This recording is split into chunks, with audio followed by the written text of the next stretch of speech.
Bismillah ar-Rahman ar-Rahim.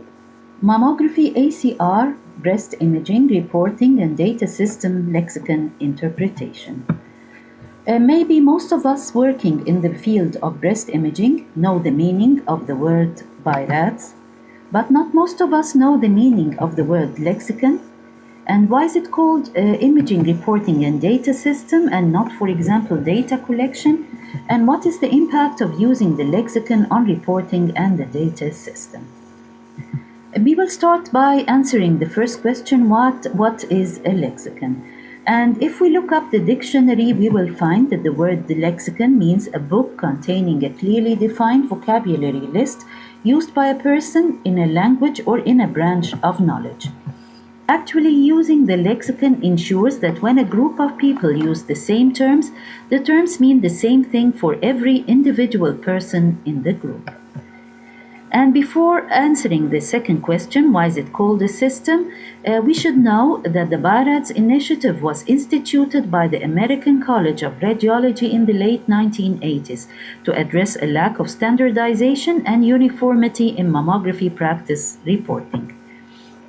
And the fifth edition of the ACR BI-RADS Lexicon Atlas has been released in the year 2013. And actually it is called a system because the ACR BI-RADS Atlas contains a lexicon of morphology descriptors, a reporting structure with final assessment categories together with a framework for data collection and auditing. And now we move to answering the third question, what is the impact of using the lexicon on reporting and data collection? Actually, using the lexicon reduces ambiguity of report content, and that means that we have a clear and consistent communication between radiologists and clinicians. On the other hand, it offers a more quantitative approach, which means that we have better quality control with less errors in interpretation. This is all reflected by the fact that the radiologists, clinicians, and even the patients themselves can join in the selection of the most appropriate management protocols. I will divide the lecture into two parts. In the first part, we're going to discuss the lexicon of mammography morphology descriptors, and we're going to specify the differences between the last lexicon and the 2013 lexicon. And in the second part of the lecture, we're going to discuss the reporting structure with final assessment categories. And now we'll start by the lexicon of mammography morphology descriptors. The descriptors in the BI-RADS lexicon were selected on the basis of their ability to discriminate between benign and malignant findings. And they are used to describe mammography-identified lesions, including mass lesions, calcifications, asymmetries, intramammary nodes, focal duct dilatation, and associated features. And whenever we find any of these findings, we are also asked to specify the exact location of the finding and to specify the number of lesions. We will start by specifying the exact location of breast lesions. And we all know that in the medial lateral, or on the CC view, we usually report the outer and the inner breast quadrants, and in the medial lateral oblique view, we report on the upper and the lower breast quadrants. And the first step in lesion localization is the laterality, is to identify the laterality, or in other words, to say whether the lesion is present in the right or in the left breast. The second step is that we have to specify the quadrant. For example, this is an upper outer quadrant breast mass lesion, and this is a lower inner quadrant lesion. Then we have to specify the distance from the nipple and the depth of from the skin whenever possible. We also have to specify the number of lesions. For example, we might have a single lesion, a bilateral lesions. We might have multifocal lesions which are present in the same quadrant or less than 4 to 5 centimeters apart. Or we might have multicentric lesions which are present in more than one breast quadrant or more than 4 to 5 centimeters apart. And now we'll start by the mass lesions morphology descriptors. And whenever we have a mass lesion in the breast, we should describe the shape of the lesion, which might be either rounded, oval, lobulated, and irregular. And in the new BI-RADS lexicon, they removed the lobulated shape, and we're only left with the rounded, oval, and the irregular shape. We also have to describe the margins of the lesion, which might be either circumscribed, the obscured, microlobulated, indistinct margins, or the speculated margins. And there is commonly overlap between the use of the obscured and the indistinct margins. If we look at the obscured margins, that means that we have a well-defined lesion, but the surrounding tissues are overlapping a part of the margins of the lesions. While the indistinct lesion is a lesion which is in itself indistinct, irrespective of the surrounding parenchyma. We also have to describe the density of the lesion, which is in comparison with the surrounding breast parenchyma. We might either have fat-containing lesions, lesions of lower density, lesion of equal density to the surrounding parenchyma, and lesions of high density. And if we look at the three groups, we will find that going from up to down, we are actually moving from a benign to a malignant pathology. And now we'll see some applied examples. For example, these three lesions, the three can be classified as rounded in shape. But if we look on the first lesion, we can see that it is well circumscribed, and even we can see that it has a capsule, which a part of the capsule is seen here, and it is fat containing because of this lucent area within the lesion, and actually this was a hamartoma. If we look on the second lesion, we can see that the margins are speculated and it is of high density as compared to the surrounding breast parenchyma, and actually this lesion was a carcinoma. If we look at the third lesion, we will find that it has circumscribed margins and it is again of high density, but this time this lesion was a fibroadenoma. This is another example. For example, these three lesions can be classified as irregular in shape. But if we look on the first lesion, we will find that it has speculated margins and it is of high density, and this was a carcinoma. If we look at on the second lesion, we will find that it has microlobulated margins, and again it is of high density, and this was also a carcinoma. While the third lesion, it had obscured margins, the surrounding tissues were availing part of the margin of the lesion, and it is of equal density to the surrounding parenchyma, and actually this was a fibroadenoma. And now we move to the calcifications, morphology, descriptors. And again, whenever we find calcifications within the breast, we should describe the morphology of the calcification and the distribution of the calcification. And according to the morphology, we might have a benign morphology, calcifications of intermediate concern, and suspicious calcification. And in the new BI-RADS lexicon, they said that we usually manage the intermediate and the suspicious calcifications by the same line, and that's why they removed the intermediate group and it was included under the suspicious group. Under the benign calcifications, we have a very long list, and after a while I will show you some examples of these. But what has changed in the new lexicon is that they removed the lucent-centered and the eggshell calcification, and they were both included under the rim calcification. And one common feature which combines all benign calcifications is that they are all macro calcifications. Looking under the suspicious calcifications, we have all three subtypes, which are the fine pleomorphic, the fine linear, and the fine linear branching calcifications, together with the group which was formerly classified as of intermediate concern, and these are the amorphous and the coarse heterogeneous calcification. And one common feature also which combines suspicious calcification with the exception of the last subtype is that they are all microcalcifications, and again I will show you some examples after a while. And now we move to the distribution, and the distribution of calcifications might be either diffuse, regional, grouped calcification, which we formerly called clustered calcifications, linear and segmental calcification, and moving from up to down in the distribution, actually we are moving from a benign to a malignant calcification. And now we're going to see some applied examples. For example, this is the skin or the dermal calcification. These are the vascular calcifications. This is the popcorn calcification, which is commonly seen in involuted adenomas. This is the rod-shaped calcifications, which we commonly see in plasma cell mastitis. These are the rounded calcifications, the dystrophic or the suture site calcifications seen at operative beds, the milk of calcium calcification, and the rim or the eggshell calcification which characterize the oil cyst. And now we'll see examples of the suspicious calcifications. These are the fine pleomorphic calcifications. These are the fine linear branching calcifications. These are the amorphous calcifications which have no specific shape or distribution or size. And these are the coarse heterogeneous calcifications. And according to the distribution, these are the diffuse calcifications.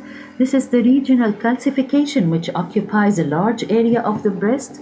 These are the segmental calcification which follow the ramification of ducts. And these are the grouped or the clustered calcification. And these are the linear and the linear branching calcifications. And now we move to the asymmetry morphology descriptors. And if you ask me how do breast asymmetries look like, I will simply answer you that the asymmetries look like nothing. They lack the convex borders of masses and are often interspersed with fat. They also lack the radiating lines or tissue retraction of architectural distortion, and they lack the tubular branching appearance of a dilated duct. We formerly classified breast asymmetries into either global or focal, but now asymmetries are classified into a single view asymmetry or the simple asymmetry, the global, the focal, and the developing asymmetry. And again, moving from up to down, we are moving from a benign to a malignant asymmetry. We will start by the first subtype, which is the single view or the simple asymmetry. And the single view asymmetry is an asymmetry which is only seen in a single view. And they usually contain interspersed fat within. They are usually caused by the superimposition of normal fibroglandular breast tissue, and therefore they are mostly benign in nature. The second subtype is the global asymmetry. And the global asymmetry is an asymmetry which occupies more than 25% of the breast or at least one segment. It is seen in two views and it usually requires recall for further assessment. The global asymmetry might be either benign or malignant, but what raises the suspicion of malignancy is the presence of an associated palpable mass, associated breast erythema or edema, or associated calcifications or distortion. For example, this is an example of a suspicious global asymmetry. We have an asymmetry here which occupies a large area of the breast, but unfortunately this asymmetry was associated with skin thickening and pathologically enlarged axillary lymph nodes. An ultrasound examination was requested and it revealed an underlying diffuse edema pattern of the breast with edematous echogenic fat lobules which are delineated by interstitial edema lines with overlying skin thickening. And unfortunately, on looking on the axillary nodes were pathologically enlarged and there was no associated mass lesion within the breast, and actually this was a case of an inflammatory breast carcinoma. The third subtype of asymmetries is the focal asymmetry. And the focal asymmetry is an asymmetry which occupies less than 25% of the breast. It is seen in two views, and it may be benign or malignant, but the incidence of malignancy is usually higher. And in these cases, we should also proceed to another imaging modality. In this case, we performed a tomosynthesis examination, and actually on the tomosynthesis, it looked like a mass lesion rather than an asymmetry. This was her ultrasound examination, which revealed an intracystic papillary growth, and this was the contrast mammography examination, which showed enhancement of these papillary lesions, and actually this was a case of an intracystic papillary carcinoma. The most serious of all asymmetries is the fourth subtype, which is the developing asymmetry. And the developing asymmetry is either new or has increased in size when compared with previous examinations. For example, in this case, this is the 2006 examination and this is the 2008 examination, where we can easily see that the patient has developed a right retroareolar asymmetry. An ultrasound examination was performed and it revealed an underlying carcinoma. We also have to report on special cases. For example, if we have a single dilated duct, like in this case, we should recommend for an ultrasound examination, and an ultrasound examination showed a large intracystic papillary growth, which showed increased vascularity, and actually this was an intraductal papillary carcinoma. We should also report on the presence of skin lesions, for example, dermal moles, and for the presence of intramammary lymph nodes. We should also report associated findings, for example, skin retraction, skin thickening, nipple retraction, and coarse intrabeculae, which usually indicate underlying breast edema. And now we're finished with describing lesions, and or in other words, we're finished with the lexicon of morphology descriptors, and we are going to move to the reporting structure with the final assessment categories. A good mammography report should include the indications for examination, a description of the overall breast composition, a clear description of any important findings, comparison to previous examinations, the final assessment category, and the recommendation for management. And actually, in the first part of the lecture, we have finished with the clear description of any important findings, and now we're going to move for explanation of the other points. And I think all of us working in the field of breast imaging know quite well that the main indications of mammography fall under two subtitles. The first is detection, and that means that finding unsuspected pathologies, and that's what we actually do in screening programs. The second subtitle is the diagnosis, which means classifying these identified pathologies into benign and malignant. And now we'll move to the breast density description. And formerly, we used to describe the breast density, to categorize the breast densities into an ACR1, ACR2, ACR3, and ACR4 according to the percentage of fibroglandular tissue within the breast. But actually, this has changed into another classification where an ACR-A means we have a fatty breast, an ACR-B means we have scattered fibroglandular tissue, an ACR-C means we have a heterogeneously dense breast, and an ACR-D means we have an extremely dense breast. And we are also asked to write, whenever we say, for example, it is an ACR-A breast, we should write that this an ACR-A breast means that it is a predominantly fatty breast parenchyma. And the reason why we have to describe the breast density in our reports is because as we move from an ACR-A to an ACR-D breast category, both the sensitivity and the specificity of mammography decreases. For example, this is a breast which can be classified as an ACR-A or an ACR-B with scattered fibroglandular tissue. And actually, all of us can easily identify this very small carcinoma within the breast because it is simply a predominantly fatty breast parenchyma.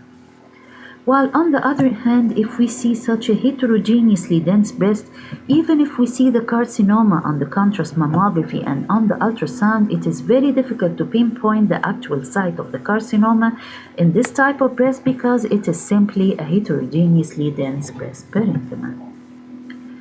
We also have to compare the mammograms with previous films. For example, this was a lady who performed a left breast conservative surgery, and this was her first follow-up after operation. There was a diffuse edema pattern of the breast with skin thickening and coarse intrabeculae, and she came for her next year examination. The skin edema has resolved, the edema of the whole breast has resolved, but unfortunately she developed the speculated outline mass lesion at the operative bed. And even without going to a further ultrasound examination, we can say that there is an operative bed recurrence in comparison to the previous 4 years examination because there was no, it is not an operative scar, there was no scar in the previous examination. And actually, this was proved by a further ultrasound examination, and this was a case of an operative bed recurrence. At the end of the report, we are asked to write a BI-RADS assessment category. And the BI-RADS assessment categories are designed to be concordant with specific management recommendations. We should also include the text corresponding to each category, and that means if we say that this is a BI-RADS 0, we should say that it is an incomplete examination, and we need additional imaging evaluation or comparison with previous film. If we say we have a BI-RADS 1 exam, that means we have a normal examination and there's nothing to comment on, and the routine mammography screening is recommended. If we say we have a BI-RADS 2, that means we have benign findings and routine mammography screening is again recommended.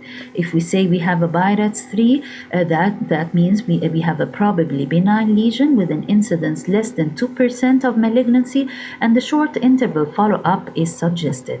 If we say we have a BI-RADS 4 category, that means we have a suspicious lesion, and this is further subclassified into A, B, and C according to the level of suspicion. If we have a BI-RADS 5, that means we have a highly suspicious of a lesion of malignancy, and appropriate action should be taken. While a BI-RADS 6 means that we have a known pathologically proved malignancy, for example, in these cases which receive neoadjuvant chemotherapy, and surgical excision is recommended when clinically appropriate.